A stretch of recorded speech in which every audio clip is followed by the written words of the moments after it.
Hello and Right. welcome to Local Impact. You can make a difference. And we're also airing on Corruption Chronicles tonight because we have an amazing guest. But first, I'm Debbie Peterson. I'm your host. And our guest tonight is Linda George. I interviewed Linda on Corruption Chronicles a while back. It might have been as long as a year ago. She had a lot of really interesting things to tell us, but you won't believe what's happened since then. I asked her to join us, especially tonight, because I always say that there's no right way to do it. We all have different ways of researching. We all have different ways of paying attention to local government and participating. And we all do it best if we do it our way, if we do what we're good at, because number one, we like it better. We feel more confident. Number two, it works better. Linda does it like no one I've ever seen. And what's kind of amusing about the way Linda gets things done, holding people's feet to the fire, making sure that they do the right thing in local government is totally unique. And I can't tell you how many people said, that doesn't work. You can't do that, Linda. That won't work. And it sure did. And it always has for her. So I think it's really important to hear from Linda how she did it. But also, Linda, if before you talk to us about that, if you can give us your own personal background so we know why the way you do it works. And Mhm. well, not your whole personal background, just, just I the relevant understand. stuff. Just a And synopsis, yeah, a little bit. just the relevant synopsis. Also, if you could then give us a bit of a history on what you've been working on. The two things I've mentioned are your involvement with the very unpopular parking ordinances in Paso, also your involvement with a cannabis delivery company that was delivering illegally for many years with the blessing of the police chief who then became the city manager. Linda, if you can just tell Yeah. us a little bit about your background and where things are now and how you did it. Thank you. Most of all, I often wonder, I walk around and I don't think I do anything. I sit here most of the day thinking I haven't done enough. But in particular, when I graduated from high school, I turned 18 years old. I started working for the state of California at a Ag News Developmental Center. So I did 2 years at Caltrans, which gave me a lot of knowledge about roads and these, gas tax, primarily FHWA. It was in the Bay Area, Wait a so I minute, worked, what's FHWA? I always say, Federal Highway. I forget. Federal Highway. Okay, whatever. anyway, it's WA to do is with highways. So I hate it when federal. in government people always use acronyms. They know I what know. it means, but they We're don't usually terrible. know what the letters stand for. But the rest of us have no clue. It's just our Okay. gas taxes. I Okay. helped disperse the federal money and the state money. It was not a major job. I went back to disabilities because I was bored. So it was there where I learned how to analyze, read government codes, COPAMs, POMs, just so many different types of operation manuals from the federal government. It was a job that was just enshrouded with rules and codes and government when you adjudicate medical, disability cases. And on top of it, we had about up to 600 cases a year that we were Mhm. responsible for. So I learned a lot throughout my career, is why I say that, on how to read government codes. Yeah, and you And learned a lot of so, relevant stuff that's helpful in yes, local government too. oh, well, how it's helpful is because I want to go to an ordinance and be able to read it and know exactly what I'm responsible for and what the city's responsible for. And that's where I found there was a lot of deficiencies when Ty Lewis, then police chief, he had just turned police chief, I believe, I just learned. And I had a conversation about residency law, and people get very frustrated with me because I'm, well, no, that's what the law says. And, well, that's not how it goes. I mean, the Yeah, law because they says don't this. read the law and they don't follow the law. They make the laws, but they break the laws. Right. Well, if someone tells me something, a law or a rule that doesn't make sense. For instance, it was in this situation, if they stayed more than 3 nights, they're a resident. It was really loose for the police to put, right. And I forgot how he had quoted it. But the point being is that's when I realized that if the police chief didn't understand basic laws, then how is he being a police chief? So I had some issues, got involved with my son. There was some issues there. And then I filed an internal investigation report on the police department. The next thing I knew, he was city manager. And the So reason why I'm let me stop you there. What's an sure, internal investigation report? What is that? it's when you have a complaint to get against the police department. You see them often in big cities where you can send an ethics or, there's an internal affairs office, and almost every city except for us. I So mean, they're you filed supposed to it be. with Paso, with the city of Paso, you filed Yes. it. Okay. All Yes. What happened right. as a result of that, Ty Lewis was promoted into city manager. And why I say all that, because it's really not totally germane, but it's how I got started, is because this is what they call in government the Peter principle. Oh, that's my name. So in government, they often promote bad employees. They level at a skill, and often managers, and I've worked for the state since 1985. So often managers don't know what to do with them.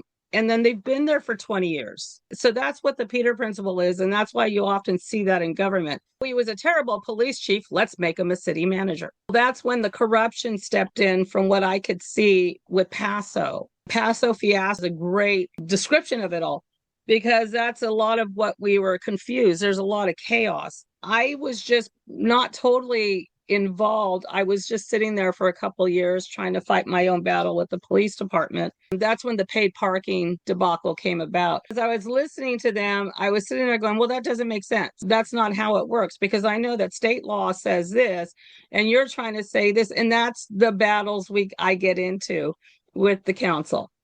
Because when I go read their report, you're an ex-mayor. This is how I do it, I should say. I should be able to pick up that paper, that report, and understand everything that staff did. And everything they say, I should be able to find a link of minutes, even if it's YouTube, that kind of stuff. I should be able to find that information. But in Paso Robles, even the IT person said it, there's breadcrumbs. One link takes you here, one link takes you there. For instance, with my newest thing right now, even though, we're talking about cannabis, I wanted to do a petition to get on the ballot to elect our city attorney and our own city clerk. You gave me some advice on that. Well, I decided not to do that. So I didn't say I wasn't going to check or look into or analyze. And that's what I do. I pick up their paperwork and I go, well, how come I have all these extra questions? It should have said it right here, or I should be able to find it. In Paso Robles's documentation, our ordinances, everything, they are a mess. You can't figure anything out. During the paid parking, I said, look at your ordinances, they're wrong. You know what the attorney said? Well, those are wrong. We have them right over here on our working document.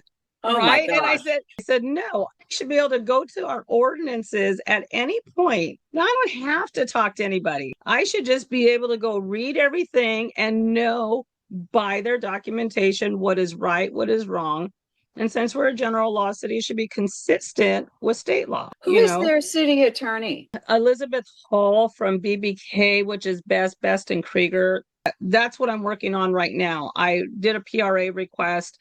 Our attorneys charge us What's a 130. PRA request? There you go. I was about to say $134,000 a month. So I wanted So hold on a to minute. PRA, we got the initials again. So hold for on. the uninitiated, what's a PRA request? It's the same thing as the federal one, which is called a FOIA, FOIA, which is the federal. Here we go. I'm going to do it. You'd think it was office, but it's the federal something Information Act. It's basically asking government to provide public records. If it's federal documents, it's called something different because it's under federal law. If it's state or local documents, it's the California Public Records Act request. So you made a public records request. And that seems to start a lot of problems in this city, which also started the problems with the cannabis couple. So I made a request to find out why they're charging the city $134,000 a month. To do what? Our attorney, our city attorney. The attorney is charging $134,000 a month. Over $1 million, well over $1 million. Thank you. Oh my gosh, every year. Oh my goodness. And currently, the city can't afford to give Paso downtown Main Street the full amount that we give them, or Travel Paso, they can't pay them. And that's my contention. When I requested just 1 month alone, $8,000 a month. Nobody's ever looked at this before. Like what? So my question is, as a state worker analyst, do you audit your own charges, things that people charge? Come to find out, she spends up to $800. She doesn't live here. She lives in San Diego, I believe. So she gets a high-end hotel at $350 a night, a rental car, mileage, and fuel. Oh dear. And I said in public comment, I forgot my joke, which is, would you like a chauffeur too? But what I said was, listen, there are government rates even in high-end hotels. What about Holiday Inn for $120 a night? Why are you charging $20,000 a year? Now, remember, this just started with me wanting to know how much they charge. Let me So, butt in here. I just this morning was contacted by a citizen of Grover Beach who said, we made a public records request of the city of Grover, and the city of Grover has now put it online, which is nice because at least you see what the requests are and you see their response, but they're using it really as an excuse to not respond at all and pretending to be transparent. right. So we had a citizen who said, how much has the city of Grover Beach spent fighting its citizens who won two ballot measures and had to sue the city to be able to do that because the city was violating election law? How much have you paid your city attorney for that for the last couple of years? You know what the city did? You're not going to believe this. They provided the invoices and they they blacked the out amount. all the amounts, all the money. And we got the amounts. I mean, she spends $20,000 a year on hotels alone. Mm. So I went even further, all the way back to the beginning. That's what I should be able to do. Go back to the beginning. If their report says in 1999, we did this, I should still be able to find that track record, but it's not there. Her alone is $8,000 for her travel. And my question to the council was, well, Thomas represents also when she's not here, but he doesn't charge for a room. So why don't you just have him come instead of her? Because she wants to stay there. She doesn't want me to get rid of her. And I'm doing everything but prying her out of her seat myself. She's at the point where she's like, and walks away when she sees me. Well, I'm sorry, sweetheart. We're a small city and you're spending a lot of money on hotel rooms. Then I go back and find her contract. I asked for the contract. Do you know there's no links to that? They found it to turn out that in 2021, it was questionable as to whether she was signed on correctly, her contract. I read her contract and it says Liz Hall and Isaac Rosen. I've never heard of an Isaac Rosen. They use 5 experts and 1 paralegal a month just for city council meetings alone. Oh my goodness. And what's the population of Paso? 31 to 33K. Oh my gosh. We're like a cash cow for them, for BBK. They represent up to I don't know, like 60 to 100 cities. It's a machine. That's why I get so frustrated with them, because I went against a lot of state attorneys for CalPERS and all kinds of things. And I have said they're lucky because they get to use copy, cut, and paste, right? Oh, from this document to that document. And I said to her, you wouldn't even be a good attorney if you had that function, because she lost the paid parking. She lost the Tribune lawsuit. She lost it all. So she's cost the city millions more on top of that. So you're saying you have an overpaid, underperforming city attorney. We have 5 of them because she has buddies who help. She just mentioned another issue that she lost. It was a lawsuit against the Tribune newspaper. Can you just give us kind of in a nutshell that one? And then I do want you to go back to the paid parking is history, but maybe just a brief on the paid parking and then a brief also on your most recent accomplishment, which is to get the cannabis deliveries legal. Yes. We've talked a little bit about overpaid city attorneys, which is something we hadn't discussed before, and it's very relevant. We have the same problem in Grover, but not to that extent. It's not a million. It has been almost as high as that sometimes, and we've only got 12 to 13,000. But then the next one was she lost a lawsuit against the Tribune. Why did the city have a lawsuit? That's what you asked me about. During the last election, I was running. Chris Bausch, Councilor Chris Bausch was running, and Michael Rivera and Glenn O'Hagan.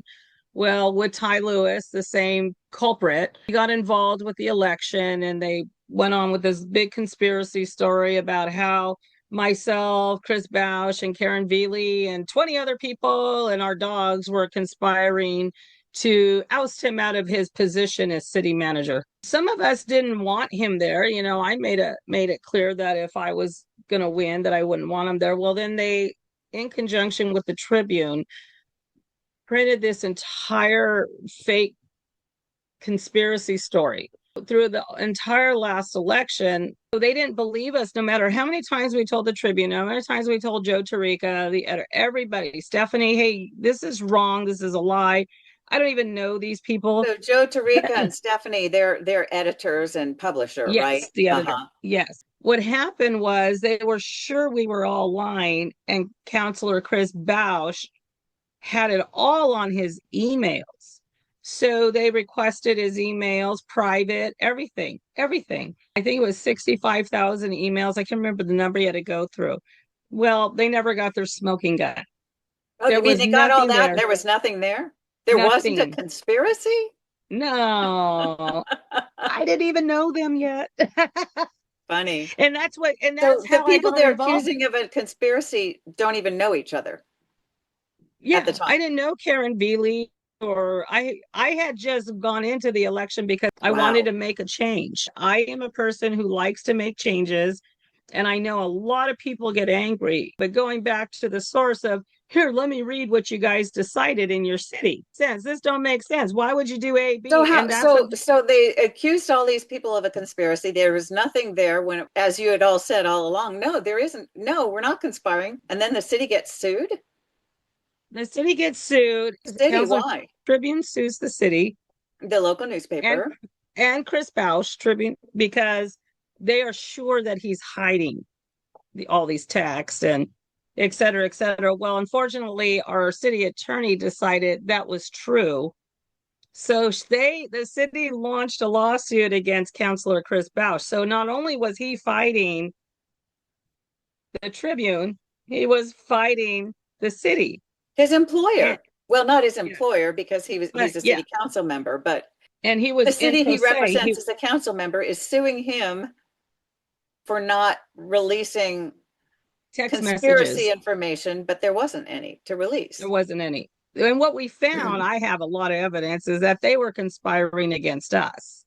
Mayor Hammond, like they were, accusing you of what they do.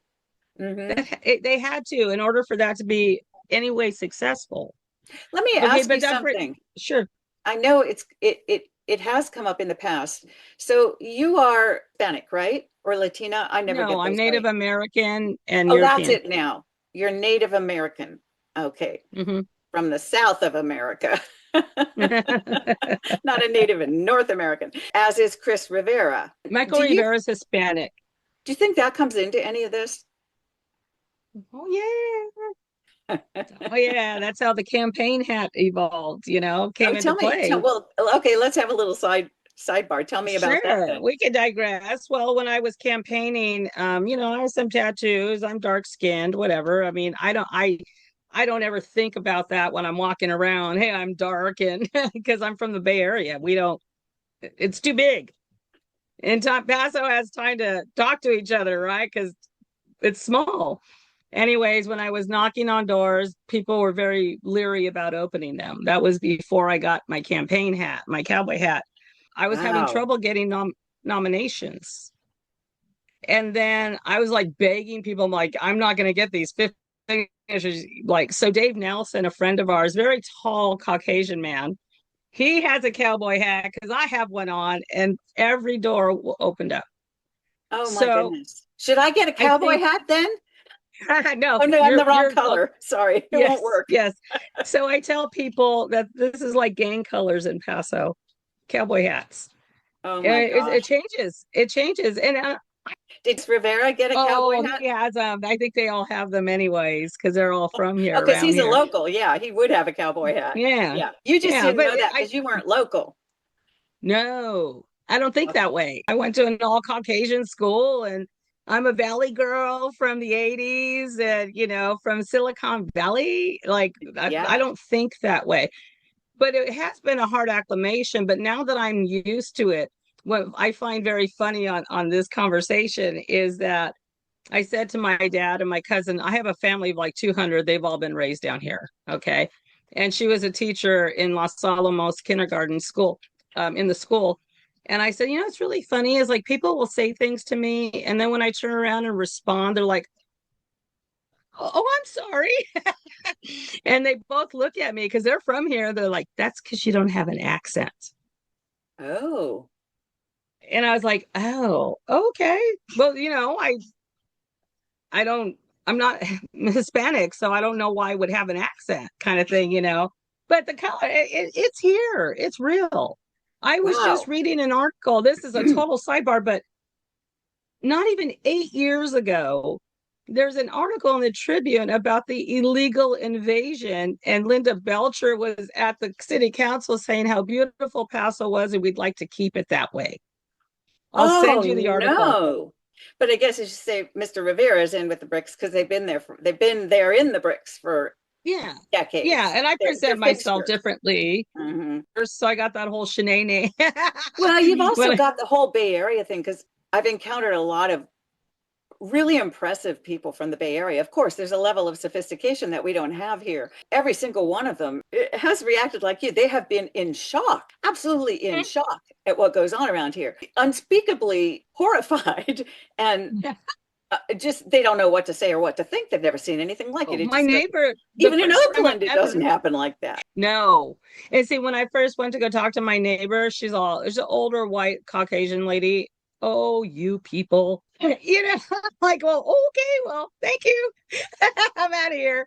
I just don't get into those Yeah, arguments, no, which no, no. actually is a segue for the campus couple, because what would happen with them real quick is that they were So selling this is the illegal. couple that was illegally delivering cannabis Yes, for several yes. years with the blessing of the police chief and Yeah, when he Ty was the chief Lewis. and when Ty Lewis and when he was the city Yeah. manager. He kind of Yes.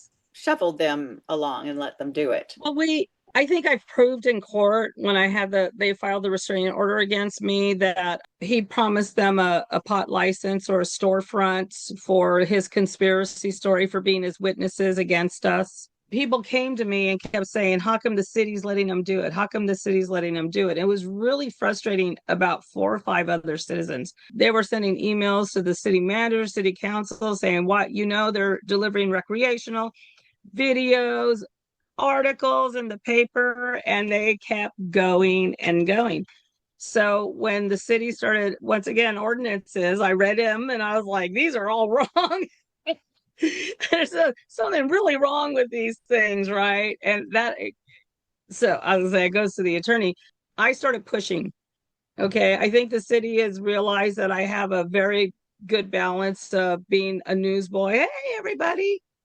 And then being the persistent widow, because that's really my main operation. My MO is that I'm not a person that gives up anyways, because one thing I know for sure is that if you take a battle on with the state, you're looking at 8 years. But nothing's going to happen overnight. You're not going to get an overnight answer. You're not going to win big. I mean, the state doesn't have big dollars, or the city itself, for those types of lawsuits. They become nuisance lawsuits. In this situation, I was telling the attorney, I was telling the planning commission, I was sending emails every week. Okay, chapter 2 on why you should bust the cannabis couple, or why So they the shouldn't have cannabis the. couple was it was okay for them to do medical cannabis. Is that right? Correct, but not But recreational. not Very, to right. deliver recreational because the city ordinance, the city doesn't allow it. It's against the law in the city of Paso Robles, or was at Well, that we've point. never had one, never had a Mhm. proper ordinance. Mhm. And that was why I looked at it in July of last year. So I requested again through the PRA the records of anything to their business license, to anything that would show that they've paid their taxes, like the other deliveries coming in. And what did I get greeted with? A restraining order. And what they were trying to stop you from doing was Mm. speaking during public comment in a council meeting about the issue of cannabis being delivered illegally by them. And so they went to the court and said, we need a restraining order to stop her, essentially violate her First Amendment right to speak about her government. Yes, and that's what Judge Kelly had written, that you're asking me to put a restraint on prior, pre-speech. And this is Wow. a matter of public interest. So what I did was I prepared that into an anti-slap motion, because I had already known everything I said was true. I researched. I'm not going to just talk about a business and trash them online. What I No. wasn't even doing that. What I said was, hey, I understand they're delivering recreational. The city's turning a blind eye. Please don't buy from them. Our ordinances have not passed yet. And they still have not. It's been a year. And can you explain a slap motion? Because I've heard it so many times and it still confuses me. What's a slap motion? Just in a nutshell, is that it protects a person's right to free speech, to speak about items of public matter. This was about illegal deliveries, unpassed ordinances in this particular situation. But if I was saying something that wasn't true, that's when it becomes defamation. Like, I didn't say anything like that. All I did was to try to tell the people as a community advocate, hey, listen, I don't know what's going on over here with the city, but let me be a friend to you and tell you, please don't buy from them until you know, because on top of it, they weren't even paying the taxes to their city. We just had a meeting recently. After 2 years of fighting with them, they just paid their taxes as of March Oh, 2026. good. That's excellent. That's Good why I job, say Linda. something. So when we launched into this story about the halls, it was on the back of the conversation about how difficult it is to be brown in Paso Robles. What was the connection? Or should I say how Well, unpopular it is to be brown in actually, Paso you know what? Robles? There wasn't And look at totally the one name, until right Paso now. Robles. So check this out. Let me finish this and I'll get to the racial Okay. part. So what happened was after about a year, the cannabis board hadn't really replied to anybody. So I shot them off emails, info, enforcement, every entity that can receive an email. They finally responded. I let the police department know, but I also had given Chief Nord evidence that Ernest was delivering. I had 2 videos of him This is the new chief that were in the, replaced Ty the Lewis. videos I had in my court case, which I won, by the way. The anti-slap judge gave the hall 30 days to say I was lying, basically, to prove, and he said it was a high bar. They had 30 days to reply and they didn't. So the case was dismissed. Chief Nord, on the day I had to give all the evidence to the cannabis board, April 14th. Now, this is 2 years, Debbie. Look at how long. That's why people in the city didn't believe anybody could get anything done. And I'm sitting here with the policies going, no, you got to write these right, because if you don't have these right, city, then the cannabis board could come in and do all kinds of things to you guys too. You could be in trouble too. So let's get the liability off the city back onto the people who are breaking the law. And that's what I started digging in and working on with the ordinances. In the end, Chief Nord did a sting and they delivered right to police, undercover cop. So the new police chief is enforcing the law just a little bit more efficiently than the old one, who's now. And what's Ty Lewis doing then? So he was the police chief. There were some issues there, so they made him the city manager. There were some more issues there. They paid him off a couple $100,000 because he Yes. claimed he was being abused by the public. There was a conspiracy against him, which was unfounded. What's he do now? He's a private investigator and he's not doing very well with that either. He is still trying to be a part of this, like a part of that court hearing and giving evidence and things like that against Chris Bausch, against myself, to tie in the race thing. They got busted the day before Ernest. They only took Ernest Hall. They only gave him a citation. The day that all my evidence was due was the day they busted him. To answer your question about race, the Tribune wrote an article about this and they quoted Ernest. Now, Ernest is from here. Oh, I didn't know that. He's Okay. local. Born and raised here. Yeah. Went to high Does he school with wear a Eric. cowboy hat? Sometimes what he said and why this matters is they just don't like Black folk like us. They make it so hard for us and everything we do. You have someone that's kind of brand new and feeling that pressure. And then you have somebody, even though he was wrong in the situation. I do see that because when you look at Paso statistics, African Americans are only 2% of Paso Robles. I see it too, Linda. And I'll tell you why. As a real estate broker, I had a client, delightful family. Mother was a psychiatrist in the Air Force. Mm-hmm. Father was an officer in the Air Force. In the 70s, when he came to San Luis Obispo County, no one would rent to that family. I believe it. No one. And I'm speechless about that. I don't get it. I just don't get it. Anyway, that just kills me. So I'm sure that Ernest Tull's had a hard time. I have no question about that. I do believe that too. But then again, there's the other side of the coin. Well, if you're the only person the only game in town, you could have handled yourself differently. Here in Paso Robles, is there's only 25 Black families. If you look at our statistics, also there are only like 15% Asian, hardly any Indians that live here. We primarily are comprised of Caucasian and Hispanic. So there's a lot of, I'm not going to say racist, but a lot of racialness here because I live with all the farm workers in my park. I see it every day. It's not bad though. It's not to the point. It was bad for me because I ran for office and there was no way this outsider with, dark skinned outsider was going to come in here and run. But I did because, and now I think at this point, going back to the cannabis situation, finally getting the police to act, everybody was shocked. No way they did it. Well, I have a great relationship with Chief Nord and I gave him evidence. So all he can do, what are you going to do when someone gives you evidence of that person? The judge was concerned. I even wrote in my response to the halls is to the judge, if you see anything untoward or illegal, please refer to the DA's office. And that he didn't, but we did get it to the district attorney's office, happenstance, talking about our online trolls, which is an entirely different conversation. So now the district attorney's office has everything they've done, evidence from me, from all kinds of people.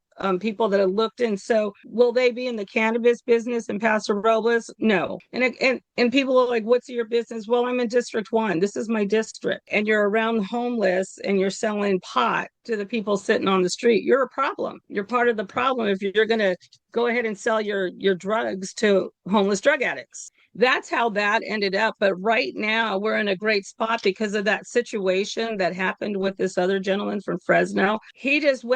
He's got possibly a second charge, and both of the halls have very lengthy criminal histories. Do you know people are so happy they're busted, Debbie? My Walmart delivery guy thanked me. They have been running ragged around here. They're like, if you're running for office again, I will support you. Wow. Somebody said you get things done. Well, it takes a long time, which is, I know it took a long time to get there. But it goes to the original point is that if you're going to start, you just learn with the buildings, the tall buildings, right? It didn't happen the first time. Just like the paid parking, they didn't listen to you, or us, didn't care. You had to go get signatures, force them to react. And that's the difference. This arises a whole other question because people not from here aren't going to understand that there's a huge cultural divide between the North County of San Luis Obispo, which is fairly right-wing and basically an ag community, and the South County, which is more left-leaning and plenty of ag, but more left-leaning, and we're at the beach. And plus we have Cal Poly also. Oh yeah, and we have Cal Poly, which doesn't have the greatest racism track record for all the same reasons that we've all talked about. But when I came here, I was really surprised. Having grown up in Fresno, I was very surprised at how little I saw racism against Native Americans, Hispanics, Latinos. And it surprised me because that's not what I grew up with. I grew up with what you're describing. Your family's all from down here, aren't they? Your family's all, or a lot of your families from the South. I'm the only one that was born and raised in San Jose, the Bay Area. So my father has moved to San Jose and then I was born, but he's from Oshano and my mom's from San Ynez. I love the way you say Oshano because that's the locals. The locals call it Oshano. It's so funny to hear you say it that way. It cracks me up. So I know you're a local. Do you experience it the same way down here in the South County? I mean, your family's very well, Apodaca, they're really well known and respected. Yeah. No. You don't experience the same way down here. No, it is definitely more, like I said to everybody, it sounds bad. Atascadero's worse. They have some real issues over there in Atascadero, real racial issues. They don't hide them. To answer the question you asked me a few days ago, my method is very simple. If I want to learn about something that's happening, I go straight to the paperwork, the ordinance. How did they write it? What was the reasoning that they got there? And why haven't they fixed it since? Because one of the things that people forget is that our city councils are just a legislative body. We're there or you're there to help make rules and regulations for your city, as much if it's a general law city, as much as inconsistent with the state of California, to make sure everybody's following civil codes. We're a nation of laws. People say, well, there's no rule on how to act. Oh, go read your civil codes. It says you can't pee on the sidewalk. I'm sorry. Did you not read that book? Did you not take that class in high school? But that's where it starts. And then that's what makes everybody nervous, because I go, well, wait a minute. In 2022, you guys said blah, just like BBK. You need to review their contract. You haven't reviewed this. It says 2 attorneys, but you're using 5. Your contract needs to be reviewed, and let the people know why you're using 5 and 2 attorneys per session, because one's an expert, yada, and that's how it starts and ends. And you just have to remember, as you probably just experienced, that when they don't want you to change it, you're going to get retaliation. It just comes with the territory. Just know it. Like, don't And be hurt by that's it. nothing to do with whether you're white, brown, black, red, yellow. It makes no difference. You're going to get retaliated against, period. Comes with the territory. It does. There's something else that you do that I've never seen anybody do before. And I'm not sure how it's all turned out for you. Because you worked for the state, there's all kinds of protocols. There's a right way to do it. There's a wrong way to do it. There's a way to complain if it doesn't get done right. And you tend to take those, and I don't even know the terminology. It's like a foreign language to me, and I think to most of us, but you actually take those protocols and you have lodged documents with the courts based on those protocols. Can you explain a little more about that? What you're kind of describing, that method, is a writ of mandate. I think other experienced advocates that know the court process, what a writ of mandate is in this particular civil situation is if a government agency is not doing something you find in the law they should be doing or not be doing, and you go for a year and tell them and they don't do anything, you're able to get a writ of mandate and put that in with the court and ask the judge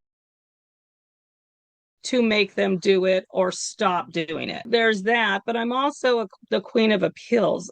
I say this all the time at council, is that government workers are always susceptible to making just a simple mistake the first time. 600 cases a year, I'm going to make a mistake on somebody. Yeah, right? And you mean well, you don't intend to. Yeah, it's just human. Mm-hmm. So I believe in appeals. Like, it's just asking again, like, can you look back at this document? Well, I will appeal anything that has an appeal date, even if it saves me 10 cents or $2, because I'm a big believer, as long as there's an appeal process in a company or a government agency, they then know they too are susceptible to mistakes. So they're willing to take a look at something a second time. The only thing that's going to happen is you get an answer no the second time, or you win. Right. So that goes right into the writ of mandate. It's like, okay, well, I asked you first, I'll, ask the council, you want, for instance, BBK, I've sent 5 chapters on why they should get a new attorney. And what's their response? We like who we have. Oh dear. Okay, but and then I get to a point where I'm like, okay, I'm done asking. So now they know when I go in for a PRA request, they just stop. For instance, the skate park, they were going to not sell to the Pioneer Museum. They're going to sell it for a developer. No. And I was like, all right, I want records of whether Steve Gregory, councilman or mayor, had any conversations on text or email about giving a developer a favor to develop a park. Well, Pioneer is in negotiations of keeping the portion they wanted. This city's starting to understand, I'm not going to let it go. And you have to be patient. Like I said a minute ago, if you're going to take a fight up with a government agency, you're looking at a couple of years. Average 3. Part of the reason you've had such quick success, apart from your own ability, you've been dealing at a very, very local level. But when you start getting into the FBI being involved with things, oh my gosh, that's 10 years easy. And you say the state's 8 years. People come into this kind of thing thinking, well, we're going to fix this, we're going to change this. And then when it doesn't happen the first time, their first round, they lose heart and they go away. So I think it is really critical for people to understand that it's a marathon, not and how do you run the marathon? I'm sorry, Greg Graywall. He is the water advocate here in Paso Robles. You should look him up. He's dynamite. I know him well. I have tremendous. 13 years he's been fighting the city, and he's won at every juncture. Yes, he's brilliant. Uh-huh. He's brilliant. He But was an he's also a ex-fireman. former government employee, so he's retired. He retired and And went I do, rogue, like you, yeah, retired well, and went yeah. rogue. R and Well, if R. you yeah, if I look at it and you go, come on, this the state doesn't even do this. Like you can't do it. Like that's what they get. This is the face they get. Come on, you guys, what's wrong with you? Every time I get up at public comment, I'm wondering if everybody in the room's all Linda George 3126 Ring Street. I'm wondering if you're willing to have people contact you. I can give you my number, 805-978-7024. I have an main email address. It's pinkydmdz@gmail, which is Pinky Diamond, stands for that. You can find me online. I have a Facebook page. I'm getting a lot of traction on there. Linda Pinky George, community advocate, a lot of traction there. But yeah, absolutely. I mean, what I do is just I've been doing it since I was a kid. You read the government codes, you read the manuals, and you do the job. I mean, and when it's not clear, you ask questions. My method is what drives the city is sure the five W's, right? Who, what, where, what, right? That's the But mine journalism is one. Yeah. Who, what, when, where, I why. have, And then there's the H, how. oh, see, mine is, and then what happens? Oh, the WH, what happened? Yeah. Then what happens? Oh, okay. Well, we're going to fix this, just like our new marijuana ordinances or cannabis ordinances. We can't consider a storefront till we know what we fix work. So You let know what me I mean? ask, you said that Sure. you started this as a kid. What on earth made you, as a kid, start looking at ordinances? My job, because I was 18 and I started working for the state. I was a psychiatric technician for 14 years. So I had to go through psych tech school. And right away, I already loved school. I loved going to school. I didn't like the magnet program they put me in. I actually dipped myself down because I didn't want to work as hard as the rest of the guys for the same diploma. Yeah, I don't know if I I hear you. I didn't missed. work very hard either. I just did what I like to do. Yeah, I confess. I was, Yeah, so when I started working for the state, I had to study right away to become a psychiatric technician, and they put us through school. I went through clinical rotations. I've worked with every type of person on the walk of this earth, disabled vets, nursing homes, hospitals. I did that for 14 years. And then again, 2 years at Caltrans. And then I just adjudicated disabled people's cases for the end of my career. But it's just the way I was trained. And the first thing I learned, and please, if anybody sees this, hear me. The first thing I learned in 1985, walking through the doors at Agnews Developmental Center, if it's not written down, it didn't happen. It's true. So like I have a bunch of notes and napkins and parts over here on my tablet. I'll memorialize conversations to people and say, oh, we just discussed A, B, and C, that kind of thing, because there was a lot of court cases that were, I had problems with working for the state. And I was able to be my own attorney this entire time. And that's also my other success is I document everything. Just remember that the way you get through a judge is if you even wrote it down on a little napkin, Jerry said blah to me, and you put it in your pocket and you show the judge, hey, well, I wrote it on a napkin. Well, you wrote it down, so it must have happened. That's how judges generally look. I mean, it's evident if it's, false documentation, but you know what I'm saying? it's So that contemporaneous. you got some kind of evidence that at that moment you knew what was happening. It saved me on a lot of situations. And then as my career went on, I started becoming a union representative, going to the Capitol. So you have to know how to read laws if you want to lobby, and you want to push laws. That's a whole different thing I do as a hobby, but essentially I've been at the Capitol since '09. Back to what I'm saying is that the city council is a legislative body. You're there just like the state capitol is. Someone comes to you and says, we really don't like this law in Paso. Well, let's go take it to the staff. Let's talk to the council and see if we can change it. And that's what started it. To change everybody's life with the stroke of a pen is so empowering. We would all love to just throw our feet up and let other people do the work, but policy comes from everybody's minds working together and experience. So I just think it's really important that every single head knows how to make citizens' lives better because you have that power as a council. The city learned with me, you can do it that way. Oh, that's a bad problem. Okay, well, let's take it to the council and fix it, or the That's planning wonderful. commission and change it. That's how I see it. Well, I don't thank know. you. Thank you so much. Really Time. appreciate you coming and updating us again. Take care. Thanks for having me.